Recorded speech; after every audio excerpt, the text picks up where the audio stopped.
இப்போ நீங்கள் உதயநிதி ஸ்டாலின் எடுத்ததுனால இப்போ நீங்கள் பேசுகிறப்போ மத கலவரம் சாதிய கலவரம் ஸோ இந்த மாதிரிலாம் இப்போ இருக்குன்னீங்க. சாதி மறுப்பாளர்கள் நாங்கள், கடவுள் மறுப்பாளர்கள் நாங்கள் அப்படின்னு சொல்கிறவங்க உதயநிதி ஒரு முன்னிலையில் ஒரு சாதிய மாநாடே நடந்திருக்கு. வார்த்தைக்கு வார்த்தை அந்த சாதியை பற்றி பெருமையாக பேசியிருக்கிறாரு. பார்த்தீங்களா நீங்கள் அதை? ரொம்ப பெருமையாக இருக்குது உதயநிதி ஸ்டாலின் பார்க்கும்போது. இது எனக்கே அவர் தூக்கி கொஞ்சம் போல் இருக்குது.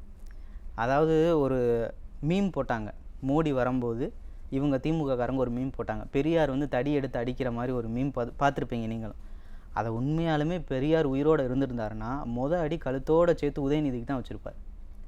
அவருடைய பெயரை யூஸ் பண்ணி, பெரியார் பெயரை யூஸ் பண்ணி நான் சாதியை ஒழிக்கிறேன், சமத்துவம் படைக்கிறேன்னு பொய் பிராடை மட்டும் பேசி தன்னோட குடும்பத்தை மட்டும் வாழ வச்சுட்டு இருக்க இதை கருணாநிதி குடும்பம் எங்கே நீ சாதியை ஒழிச்ச? பெரியார் சொன்ன கோட்பாடு தான் வந்து அங்கே போய் நின்றுக்கிட்டு ஒருத்தருடைய பேரை சொல்லி பின்னாடி அவருடைய சாதி பெயரும் சொல்கிறீங்க. உங்கள் அப்பா தான் உத்தரவு போடுறாரு, தெருக்களில் இருக்கக்கூடிய சாதி பெயரை நீக்கணும், அந்த ரோடுகளில் இருக்கக்கூடிய சாதி பெயரை நீக்கணும். இங்கே கூட பார்த்துருப்பீங்க சென்னையில் முத்துராமலிங்க தேவர் தெருன்னா அந்த தேவரை தூக்கிட்டு முத்துராமலிங்க தெருன்னு போடணும். வாவு சிதம்பரம் பிள்ளை தெருன்னா பிள்ளையை தூக்கிட்டு சிதம்பரம் தெருன்னு போடணும்.